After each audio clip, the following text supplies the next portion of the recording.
So I want to give you an open and honest take on points that have been raised following the video that was uploaded a couple of days ago.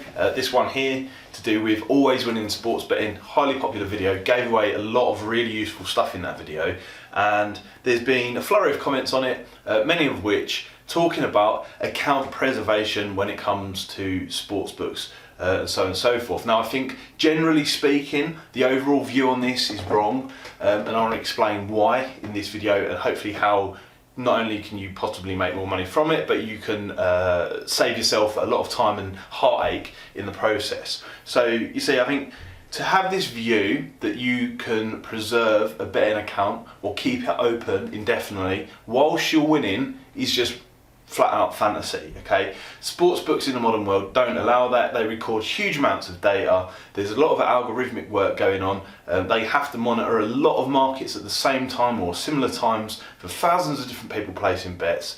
And so to think that, you know, the odd little red herring by placing a £5 accumulator or something is going to throw them off is flawed.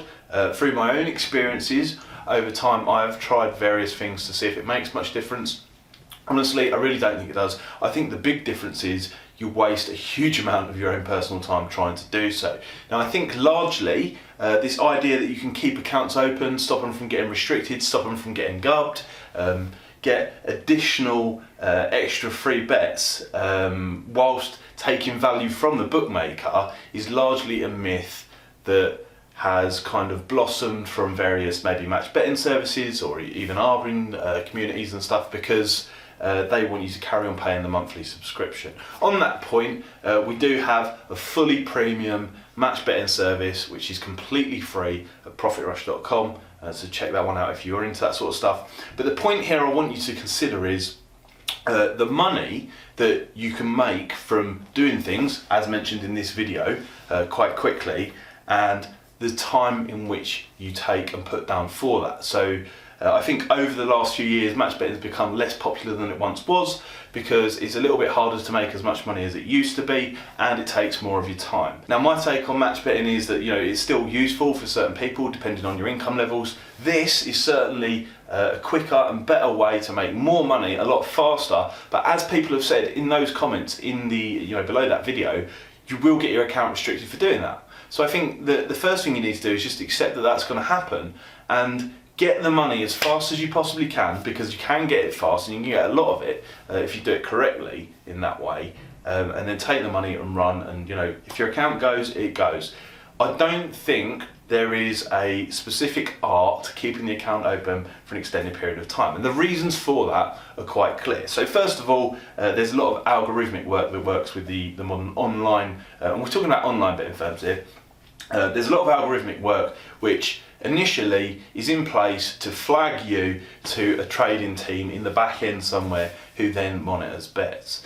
Now at this stage, depending on the size of your stakes, how many bets you place, they might look at your betting history and go, this person's generally taking value but they're not doing it on huge stakes, we'll let it ride a little bit longer.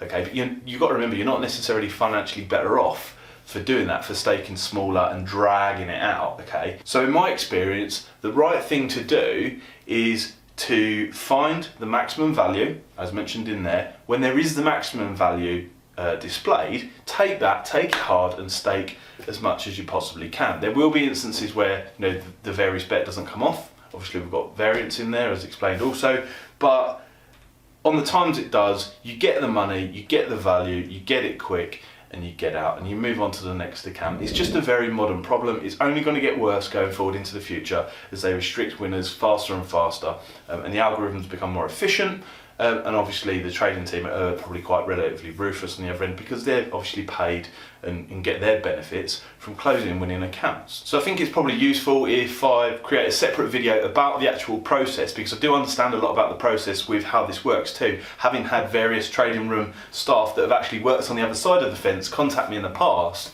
So I'll probably make a separate video about that, about the actual process, so you can understand it a bit clearer. But what I'm saying to you right now is, just because you can extend the period of time, the only way you're going to do that is by taking less value. So what you're really doing is wasting more of your time to take the value over a longer period and then ending up with more or less, give or take a small amount, the same amount of end value profit from the account before it's restricted, gubbed, and you have to move on to the next one. So try not to get too hung up on this notion of you can keep accounts unrestricted, because quite frankly, longer term, you just can't. Also, people have asked for examples that are in that previous video. When I find time, we'll record some of those, get those uploaded. I'll dig through the archives, possibly already got some recorded, I'm not sure.